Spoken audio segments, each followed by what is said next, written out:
세상에 아전인수라는 말이 있습니다. 제 논의 물대기인데 자기에게 유리한 대로 상황을 이해해버리는 것을 의미합니다.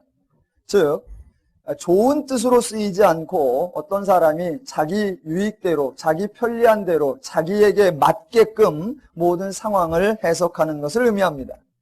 아전인수를 가장 많이 하는 사람들로 치부되는 게 정치인과 종교인입니다.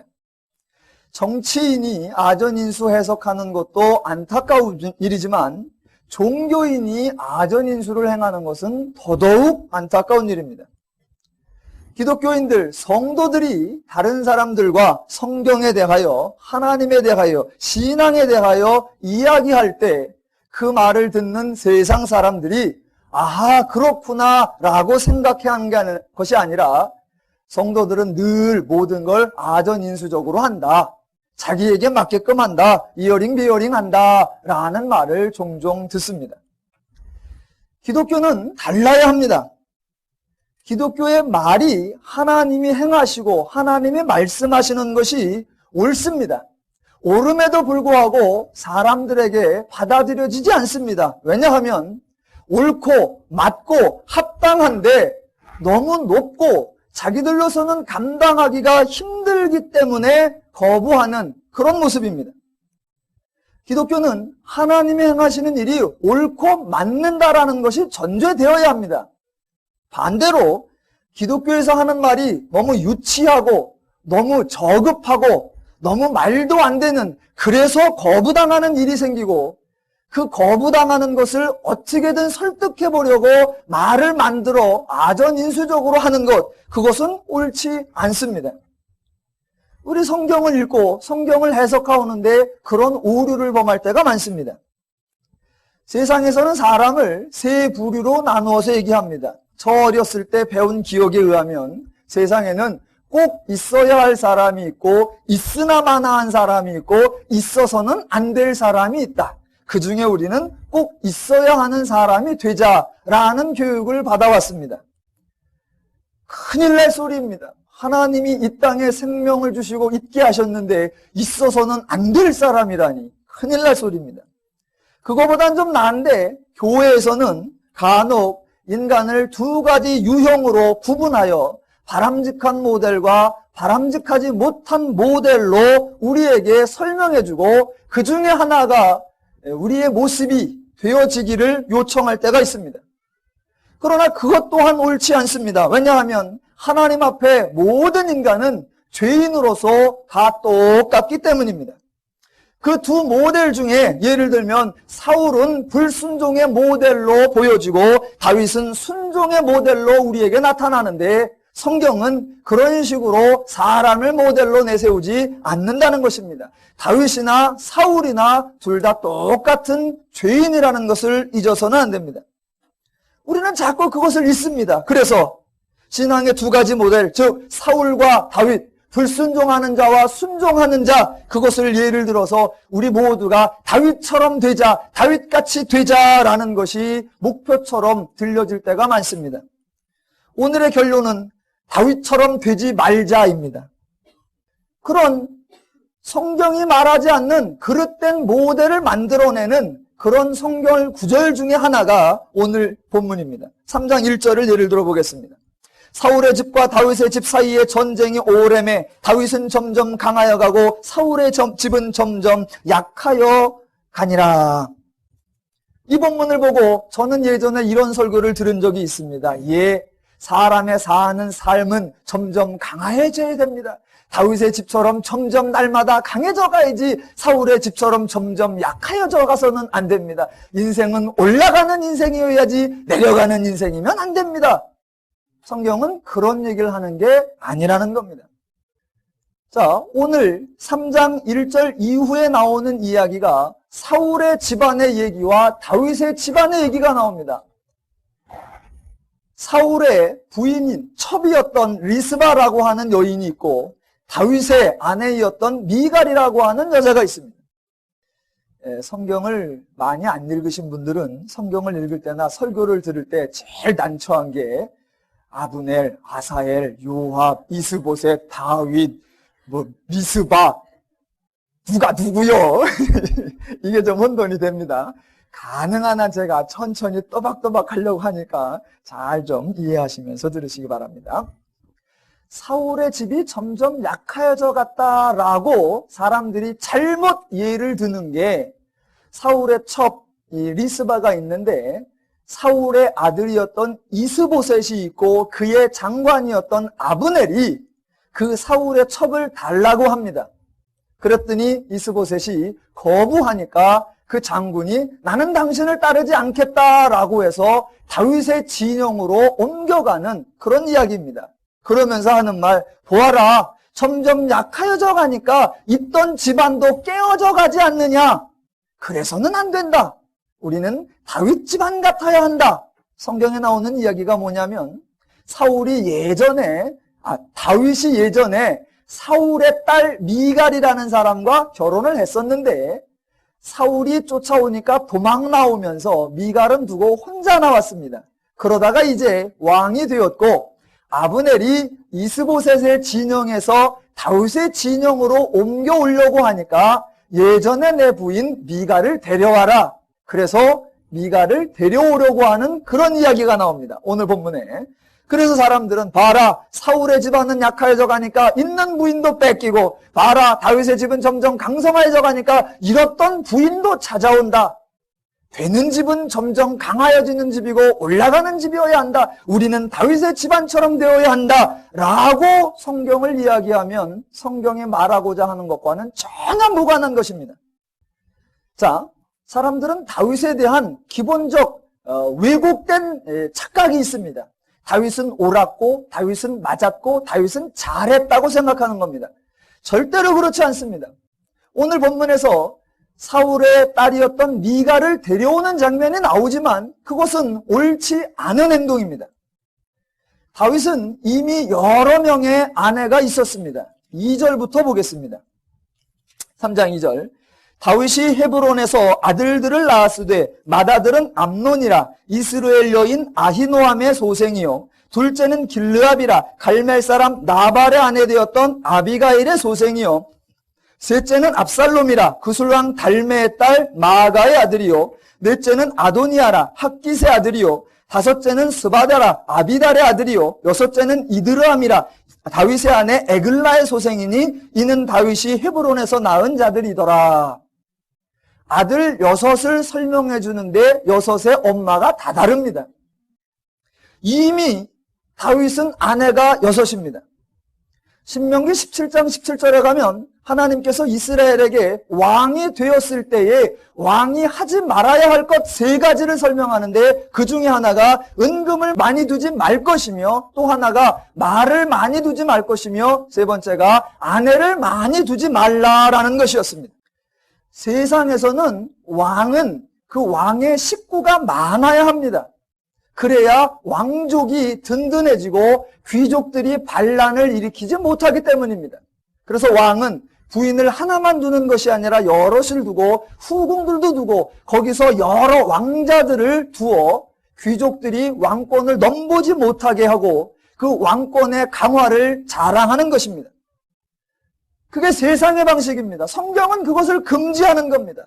왕을 권세로 주는 것이 아니라 하나님을 가르치는 자로 주기 때문에 왕의 권한이 강해지는 것을 성경은 방지합니다. 세상에서 왕권을 강화하는 것은 귀족이 반란을 못하게 막는 것에는 성공하지만 더 큰 문제를 야기합니다. 귀족이 반란을 일으켜서 왕권을 차지하는 게 아니라 그 왕자들끼리 누가 왕이 되느냐로 피비린내 나는 가족 상잔에 그런 비극이 일어나는 것을 우리는 역사에서 많이 봅니다. 하나님은 그것을 뻔히 아십니다. 인간의 죄성을 다 압니다. 그래서 왕이 된 자는 권력이라고 생각하지 말고 직분이라고 생각하지 말고 왕권을 강화하려고 들지 마라. 아내를 많이 두어 복잡하게 만들지 마라. 그랬는데 다윗은 이미 아내를 6이나 두어 하나님의 명하신 규례를 명백히 어기고 있습니다. 다윗은 잘한 것이 없습니다. 다윗은 우리가 배워야 할 모델이 아니고 우리가 다윗처럼 돼서는 큰일 납니다. 또 하나, 기왕에 다윗이 그 사울의 딸 미가를 데려오는데 그 과정 또한 아주 안 좋습니다. 사람들은 다윗 그러면 늘 선하게, 늘 의롭게, 늘 정당하게 행동한 것으로 생각합니다. 다윗이 다 잘했는데 하나 약점이 좀 있다고 하면 앞으로 살펴볼 사무엘하 11장에 나오는 자기 장군 우리야 그 아내인 밧세바를 빼앗은 사건, 그 사건이 옥의 티다라고 생각하는 분들도 종종 있습니다. 그것만 없으면 다윗은 정말 흠이 없다. 그렇지 않습니다. 오늘 3장 13절부터 16절에 다윗은 이미 그런 행동을 여러 차례 합니다. 13절 봅니다. 자, 그 장군에게 미가를 데려오라고 하는 장면입니다. 다윗이 가로되 좋다. 내가 너와 언약하려니와 내가 내게 한 가지 일을 요구하노니 나를 보러 올 때에 위선 사울의 딸 미가를 데리고 오라. 그렇지 않으면 내 얼굴을 보지 못하리라 하고 사울의 아들 이스보셋에게 사자를 보내어 이르되 내 처 미가를 내게로 돌리라. 저는 내가 전에 블레셋 사람의 양피 100으로 정원한 자니라.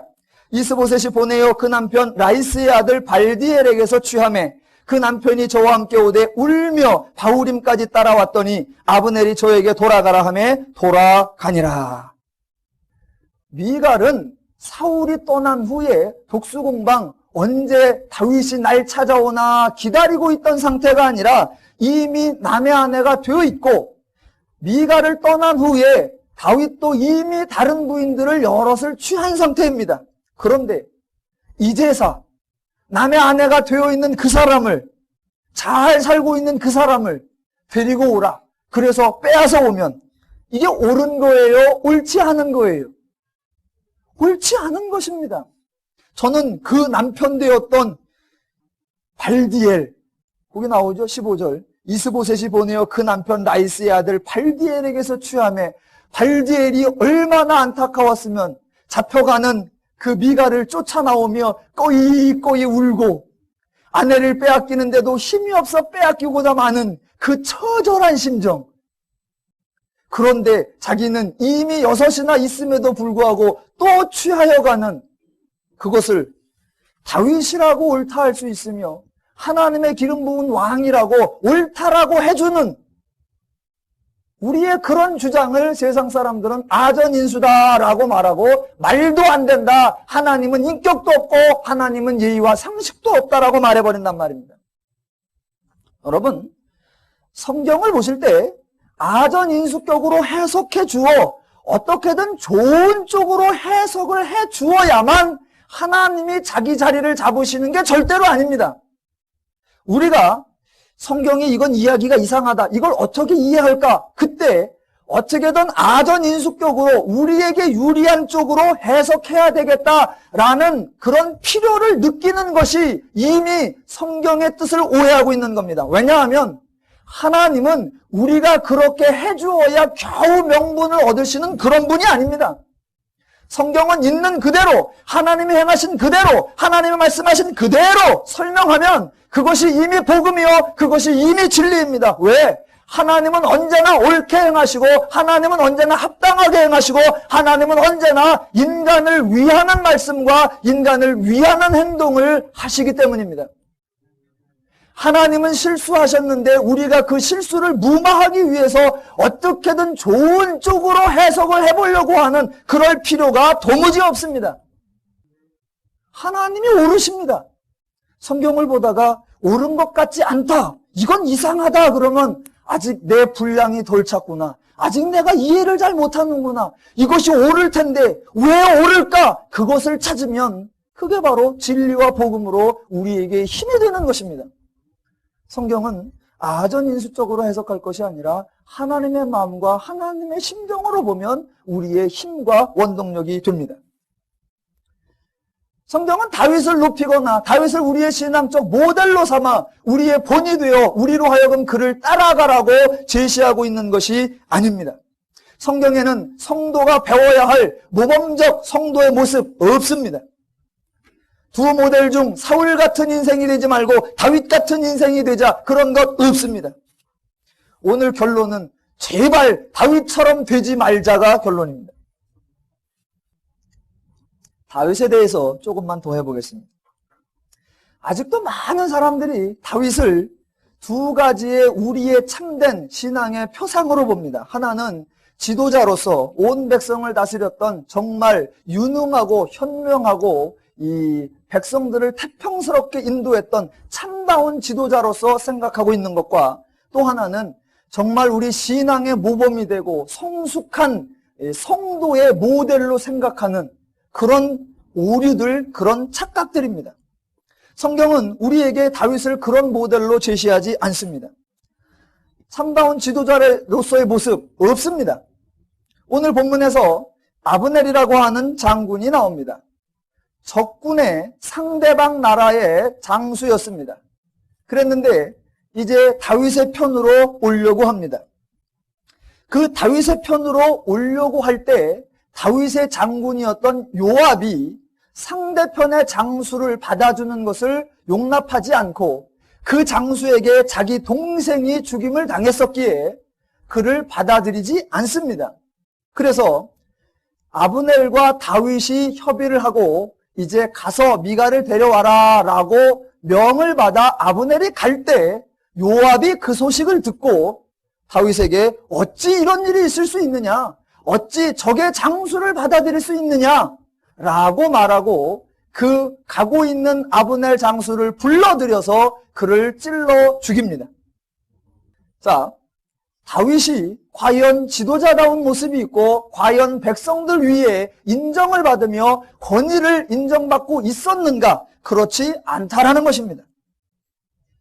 다윗이 권위가 있었는지 없었는지, 사람에게 존경을 받고 있었는지 없었는지, 지도자다운지 안다운지는 다윗의 행동을 보아도 되지만 다윗의 수하에 있는 자들의 행동을 보면 됩니다. 사람들이 다윗의 말을 따르는가? 사람들이 다윗의 의견을 순종하는가? 사람들이 다윗의 권면에 그대로 행하는가? 만약 다윗의 의도와 다윗의 뜻을 따르면 그것은 다윗이 권위가 있는 것이고, 수하에 있는 자들이 따르지 않으면 그것은 다윗은 권위가 없는 것입니다. 아랫사람들이 따르지 않는데 아무리 핏대 올리고 소리를 질러대도 그것은 발악일 뿐이지 절대로 권위가 아닙니다. 지금 다윗은 아브넬을 받아주기로 결정을 했습니다. 새로이 나라의 지도자가 되었기에 백성들의 마음을 모으고 나라가 두 개의 왕으로 쪼개졌기에 그것을 통합하고 화합하려고 그런 외형적 모습으로 노력합니다. 그런데 그 순간 자기 밑에 있던 최측근 요압이 그 다윗의 뜻을 완전히 묵살하고 그 장수를 찔러 죽입니다. 장수의 잘못도 있지만 다윗의 위치와 신분과 그런 것을 엿볼 수 있는 장면입니다. 그런 상황이 일어나고 있는데 다윗은 알고 있느냐? 하나도 모릅니다. 아브넬이 가고 있는지, 아브넬이 오고 있는지, 요압이 쫓아갔는지, 요압이 죽였는지, 그 주변에 있는 사람 어느 누구도 다윗 왕이시여, 요압이 지금 좀 이상한 일을 행합니다. 좀 붙잡으셔야 됩니다. 주변에 어느 누구도 권면하거나 직언을 해주지 않습니다. 그래서 다윗은 아무것도 모릅니다. 알아차렸어요. 언제? 다 죽고 난 후에, 다 끝나고 난 후에 지도자로서, 왕으로서 별로 뛰어난 모습이 아닙니다. 더 나아가 볼까요? 다윗은 지도자다운 측면이 전혀 없습니다. 그 가장 큰 증거가 다윗이 요압을 대하는 태도입니다. 자, 요압이 자신의 말을 어기고 아브넬을 죽였습니다. 자신의 말을 어긴 것도 중요하지만 무죄한 자를 살인했습니다. 그렇게 잘못을 행한 자, 살인을 행한 자면 그냥 두어서는 안 됩니다. 그의 적절한 행위를 취해 주어야 합니다. 징계를 하든가, 용서를 하든가, 어떤 다른 교육을 시키든가, 무엇인가를 해야 합니다. 어떤 사람이 잘못을 행했을 때 그를 다루는 방법이 제가 보기에는 세 가지가 있다고 생각합니다. 그 중에 하나는 징계입니다. 가장 흔히 쓰는 방법입니다만 가장 안 좋은 방법입니다. 이미 어떤 사람이 죄를 행하고 잘못을 행했다라고 하는 것은 그것을 잘못으로 인정하지 않고 그것을 하지 말라고 명한 자의 권위를 인정치 않는 것입니다. 자신의 말을 안 듣는 사람에게 심지어 매까지 되면 그것은 더더욱 듣지 않습니다. 만약 징계를 행하여 그가 듣는다면 그것은 상대를 인정하는 것이 아니라 힘이 약하니 어쩔 수 없이 들어주는 것에 불과합니다. 만약 힘이 생기면 보복할 것입니다. 그러면 두 번째는 묵인입니다. 다윗이 했던 겁니다. 가장 나쁜 것입니다. 그냥 두면 죄를 범한 당사자에게 그가 행한 것이 죄라는 것을 지적해주지 않고 옳은 것처럼 내어버려 두는 것입니다. 옳지 않습니다. 그런데 다윗은 그대로 두었습니다. 자, 가장 좋은 방법은 용서입니다. 용서는 지는 것이 아닙니다. 용서해준다라고 하는 것은 용서할 수 있는 힘과 용서할 수 있는 역량과 용서할 수 있는 위치에 있다는 것을 의미합니다. 절대로 지는 것이 아니라 아량을 베풀어주는 거요, 은혜를 베풀어주는 것입니다. 강한 자가 아니면 행할 수 없는 것입니다. 그런데 다윗은 징계를 행한 것도 아니고 용서를 행한 것도 아니고 묵인했습니다. 다윗이 용서를 하지 않고 묵인을 한 것은 이유가 있습니다. 왜 다윗은 묵인을 했을까요? 성경에는 이렇게 대답합니다. 다윗이 힘이 없기 때문이다라고요. 요압이 너무 세력이 강하여서 요압을 다스릴 수 없었습니다. 그래서 다윗은 요압을 어찌할 수 없었던 것입니다. 아무것도 할 수 없는 사람이 유일하게 하나 할 수 있는 게 있습니다. 아무것도 할 수 없는 사람이 유일하게 하나 할 수 있는 거, 그게 뭐 하는 거다? 했는데, 기도라고 대답하신 분은 너무 신실하신 것입니다. 아무것도 할 수 없는 사람이 유일하게 가장 잘 할 수 있는 거, 그게 뭐다? 우는 겁니다. 우는 거예요. 다윗이 힘이 없어서 요압을 어찌할 수 없으니까 그저 할 수 있는 게 뭐다? 우는 거예요. 그래서 성경에 다윗이 울었더라라고 나오는 겁니다. 32절 볼까요?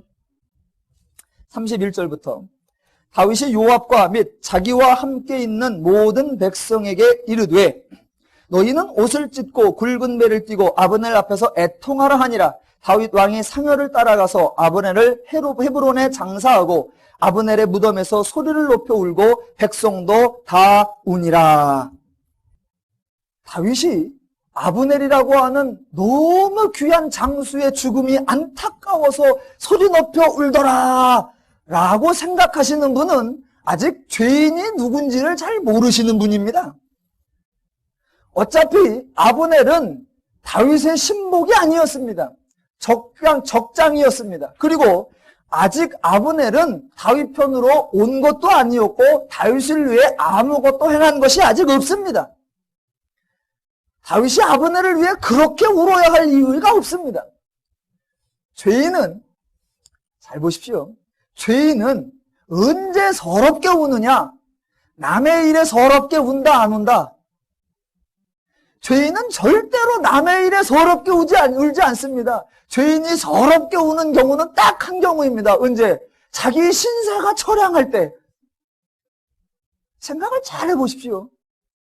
TV나 이런저런 매체에서 불쌍한 사람들, 참 어려운 일 당한 사람들, 참 난감한 일을 당한 사람, 그런 처지를 보면 정말로 안 됐어요. 그래갖고 가슴이 뭉클하고 눈물 몇 방울 떨어집니다. 그렇다고 꺼이꺼이 울지 않습니다. 그런데 자기 손톱만 빠져봐 지붕이 떠나가라 울어냅니다. 죄인은 자기 처지 때문에 울지 남 때문에 크게 울지 않습니다.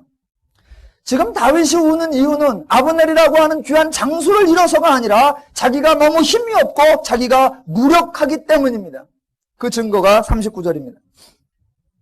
39절. 내가 기름 부음을 받은 왕이 되었으나 오늘날 약하여서 스루야의 아들인 이 사람들을 제어하기가 너무 어려우니. 이게 다윗이 우는 이유입니다. 아브넬이 죽은 것이 서러운 게 아니라 요압이 이미 내 말을 듣지 않는다. 요압이 이미 아브넬도 죽이고 그러면 나는 요압을 제어할 수 없으니 나는 어디서 보장을 받고 나는 어디서 안심을 취하고 나는 누구를 믿으란 말인가? 그때 할 수 있는 게 뭐예요? 울어야지요. 근데 우는 것도 타이밍을 잘 맞춰서 울어야 됩니다. 힘이 없다고 벌건대 낮에 내가 힘이 없어 그리고 울면 그건 청승입니다. 그런데 아브넬 같은 사람이 죽었을 때 그 타이밍에 맞춰서 딱 울으면 자기는 힘이 없어 우는데 백성들은 우어라, 다윗이 저렇게 안타까워하도다라고요. 죄인을 알아야, 죄인의 심리를 알아야 우민화 정책에 빠지지 않습니다. 예, 다윗은 신앙적 모델이 아닙니다. 왕다운 지도자의 모델이 아닙니다. 자, 더 나아가 보겠습니다. 아브넬이 죽음을 당했을 때 이 요압을 향하여 다윗이 행했어야 하는 행동, 그것은 바로 이렇게 우는 것이 아니었어야 합니다. 자기는 지도자로서든 신앙인으로서든 왕이로서든 하나님에 의하여 세움받은 자로서 하나님의 백성들에게 하나님의 말씀을 가르쳤어야 합니다. 자신이 힘이 있든 없든, 자신의 왕권이 강하든 약하든 자신은 하나님의 사람으로 하나님의 말씀을 가르쳐야 했습니다. 내 힘의 원동력은 왕이라고 하는 직분에서가 아니라 하나님에게서 온다. 나의 통치력은 힘과 권력에서가 아니라 하나님에게서 온다. 좋아, 왕 안 해도 돼. 내가 언제 왕이었나? 나는 목동이었지. 하나님이 나를 이곳에 세운 것은 왕하라고 하는 것이 아니라 이 백성들 가운데 하나님의 뜻을, 하나님의 원리를 가르치고 보여주고 몸소 드러내라고 했으니, 요압아, 너무 옳지 않다. 네가 내 충신일지라도, 네가 나를 반역할지라도 좋다. 난 그것이 중요한 것이 아니다. 하나님의 뜻, 네가 그렇게 하는 것은 옳지 않다라는 것을 나는 말해야 한다. 그걸 지적해 주어야죠. 우리는 얼마 후 이제 사무엘상 11장, 사무엘하 11장에 가면 그것을 확인하게 될 것입니다. 다윗이 또 남의 아내를 빼앗아 옵니다. 왕입니다. 이미 왕권이 강건해진 상태입니다. 그런 다윗이 악행을 합니다. 그때 일개 선지자가 나와서 왕 앞에 소리합니다. 왕이여, 당신의 짓은 악한 짓입니다. 당신의 짓은 나쁜 짓입니다. 당신의 짓은 하나님의 뜻을 어긴 짓입니다. 당신이 나를 죽일 수 있고, 당신이 나를 없앨 수 있고, 당신이 나를 처단할 수 있어도 나는 하나님의 선지자로서 하나님의 말을 해야 합니다. 당신이 옳지 않았습니다. 하나님이 다윗을 왜 세웠어요? 백성들 가운데 왜 왕으로 세웠어요? 그 하나님의 뜻을 드러내라고, 그 하나님의 말씀을 외치라고. 그러면 요압이 아무리 세든 요압이 왕이 되면 까짓 거 하라 그러지 뭐. 다윗은 거기서 실패하는 겁니다. 다윗은 지도자의 모델이 아닙니다. 하나님의 사람으로서 해야 할 역할을 감당하지 못하는 장면입니다. 또 다윗의 이 사건 속에서 우리가 살펴보아야 할 또 하나의 것이 있습니다. 우리에게 다윗은 너무나 영웅으로 각인되어 있습니다. 또 다윗은 너무나 성숙한 신앙의 모습으로 우리에게 아예 쇠뇌되어 있습니다. 그 이유가 시편입니다. 다윗이 얼마나 많은 시를 쓰고 그 시들 가운데 얼마나 깊은 신앙의 그 멋있는 고백들이 있는가. 흔히들 주옥 같은 시편, 주옥 같은 시편. 그런데 제가 궁금한 게 있습니다. 저는 주옥을 한 번도 못 봤거든요. 주옥이 어떻게 생겼어요? 주옥이 이뻐요, 멋있어요, 좋아요. 네, 저 설교의 풍성함을 위해서 다다음 주에 누가 주옥을 좀 저에게 한번 보여주시기 바랍니다. 요 같은 그 시편들 보면 시편 1편이나 시편 23편 그런데 우와, 봐라 다윗. 그런데 잘 아셔야 합니다. 다윗은 그런 기도만 한 게 아닙니다. 오늘 본문 가운데 황당무계 망연자실, 더 이상 표현이 제가 없는데 해계망측, 이상한 기도도 있습니다. 어떤 게 다윗의 진짜 모습이고 실체인가를 우리는 혼돈해서는 안 됩니다. 3장 28절입니다. 아브넬이 죽었다는 소식을 듣고 다윗이 하는 이야기입니다. 28절. 그 후에 다윗이 듣고 이르되 내 아들 아브넬의 피에 대하여 나와 내 나라는 여호와 앞에 영원히 무죄하니 그 죄가 요압의 머리와 그 아비의 온 집으로 돌아갈지어다. 또 요압의 집에서 백탁병자나 문둥병자나 지팡이를 의지하는 자나 칼에 죽는 자나 양식이 핍절한 자가 끊어지지 아니할지로다. 이게 기도예요? 제가 한번 해볼까요? 주일날 비 오는 날 교회 안 오고 떠나가는 자에게 백탁병자나 문둥병자나, 이게 기도예요? 앞으로 누린교회 목사의 말을 어기는 자에게 양식이 핍절한 자나 칼에 죽는 자나 지팡이를 의지하는 자나 한 번 나오는 게 아니야. 끊어지지 아니할지어다. 이게 기도예요. 이게 사람이 할 소리입니까? 이게 사람이 할 소리예요. 아니, 요압이 아브넬 죽인 거는 그런 일이 일어나야 되고 지가 남의 안에 뺏어오는 거는 형통한 거예요? 더 나아가 볼까요? 39절. 39절 맨 마지막에 여호와는 악행한 자에게 그 악한 대로 갚으실지로다. 아멘 할 사람 있어요? 한번 그대로 해볼까요? 악행한 자에게 악행한 대로 한번 해볼까요? 다윗의 마지막에 아들 솔로몬에게 왕권을 넘겨줄 때도 그냥 넘겨주는 게 아닙니다.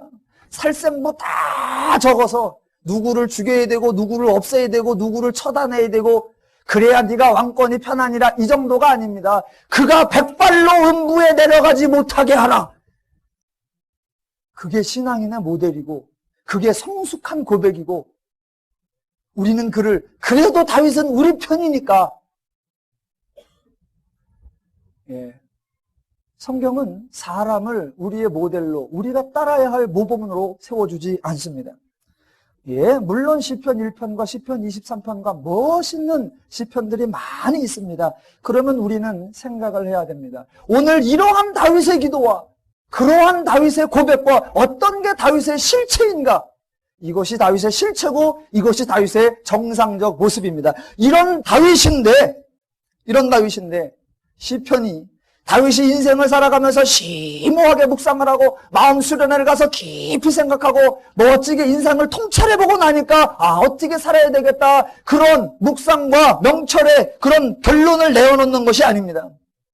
다윗은 저와 여러분이나 똑같은 사울이나 다윗이나 똑같은 그저 그런 죄인이었습니다. 그런데 하나님이 다윗을 만나주시고 하나님이 다윗을 세워주시고 하나님이 다윗을 지켜주시고 하나님이 다윗을 악행을 행치 못하도록 막아주시고 하나님이 교훈하여 주시고 하나님이 평탄케 하시니까 그 하나님을 배우고 그 하나님을 배우고 그 하나님을 배우고 그 하나님의 은혜를 체험하고 그러고 나니까 하나님이어야 하는구나 라고 드러냅니다. 그러면 다윗이 고백한 그 멋있는 시들은 그런 시를 쓸 수 있는 다윗의 그런 영감과 다윗의 영성이 아니라 그런 죄인을 다윗 같은 자로 만들어내시는 하나님의 헌신, 하나님의 수고, 하나님의 열심, 하나님의 은혜를 우리가 기억하고 나 같은 자도 하나님과 함께 하려면 다윗보다 훨씬 나아질 수 있겠구나.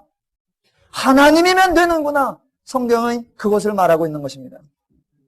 우리가 배우고 따라가야 할 신앙의 모범으로 다윗을 제시하는 것이 아니라 다윗 같은 사람도 정말 다윗 같은 사람으로 만들어내시는 하나님을 보라. 이것이 성경의 강조입니다.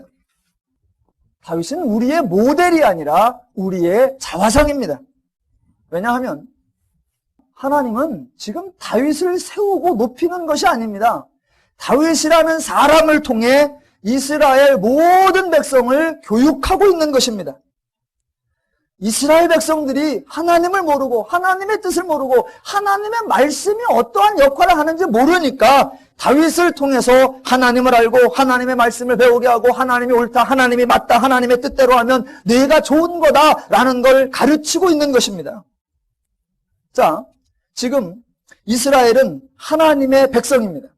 하나님의 책임지는 하나님 나라 백성입니다. 그런데 이스라엘은 뭐라고 생각하느냐? 아니요. 하나님으로는 부족합니다. 우리에게 왕을 주시고요. 차라리 하나님의 백성이라는 거 버리고 열방과 같이 되어지는 게 훨씬 낫겠습니다. 라고 말하고 있는 겁니다. 하나님을 인정하지 않고 하나님을 믿지도 않고 있는 겁니다. 하나님이 옳아 보이지 않고 하나님의 말씀이 맞아 보이지도 않고 있습니다. 그런 이스라엘 백성들에게 하나님은 다윗이라는 자를 통하여 하나님이 얼마나 옳은가라는 걸 보여주고 있는 겁니다.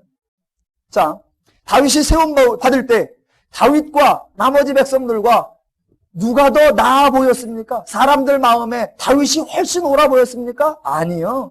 다윗은 목동이었고 집안에서 아버지나 형제들도 인정하지 않던 자들이었습니다. 그저 그럼 어떤 한 뜨내기 젊은 청년에 불과했습니다. 저런 게 어떻게 왕이 돼? 사람들은 그렇게 생각했습니다. 그런데 하나님이 함께 하시니까 다윗이 골리앗도 이깁니다.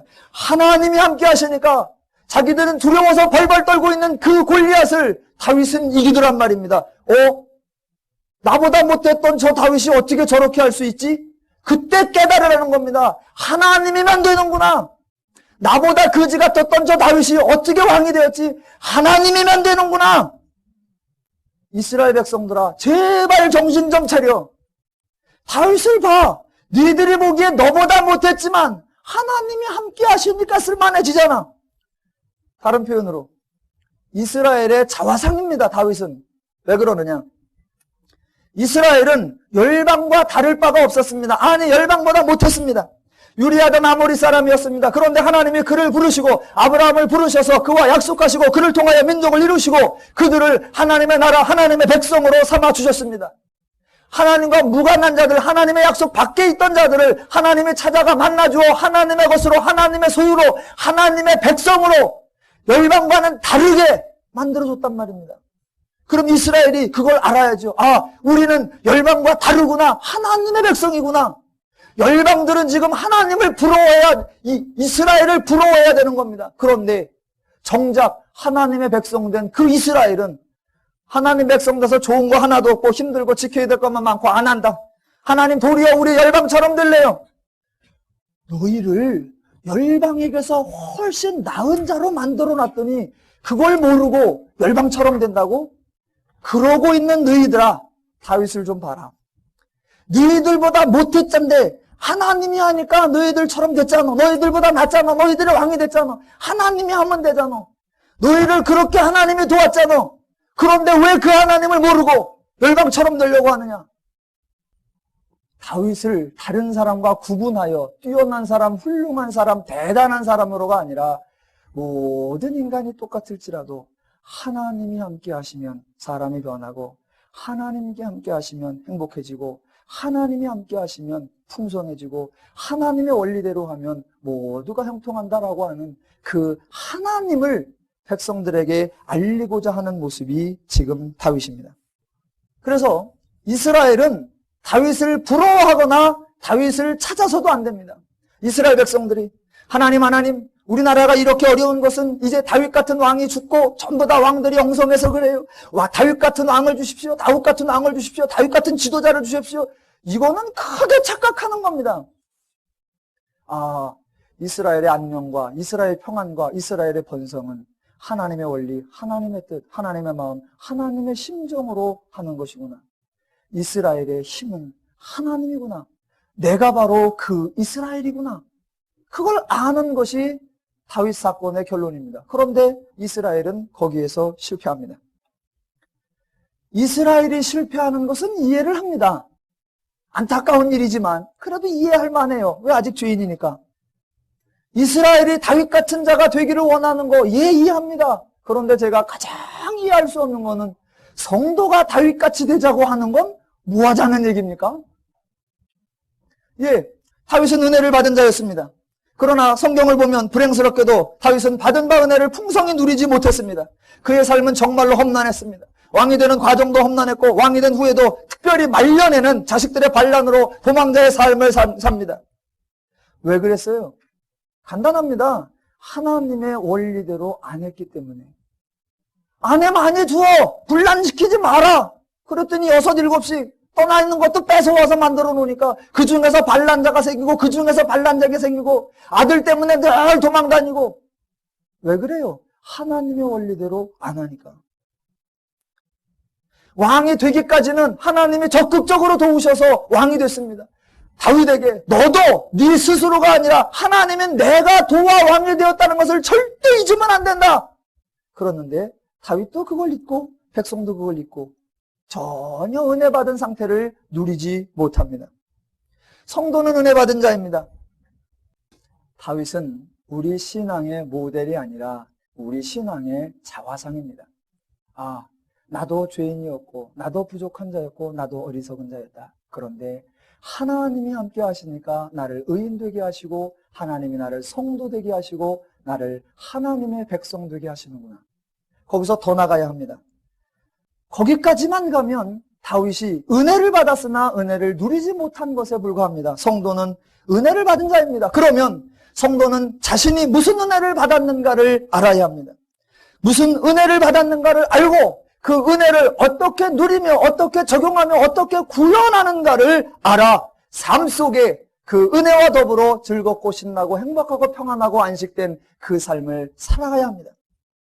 성도가 하나님의 은혜를 누리는 방법은 하나님을 알고 하나님의 원리를 알고 하나님의 심정과 뜻을 알아 그대로 행하는 것입니다. 그래서 우리가 다윗을 부러워하는 것이 아니라 다윗이 우리를 부러워하게끔 만드는 것. 아니, 이미 우리는 그런 존재인데 그런 존재다운 삶을 사는 것. 그게 저와 여러분이 오늘 행해야 할 일입니다. 알면 아시는 만큼 누립니다. 성경을 읽으시고 성경을 배우시고 하나님의 은혜를 누리시기를 바랍니다.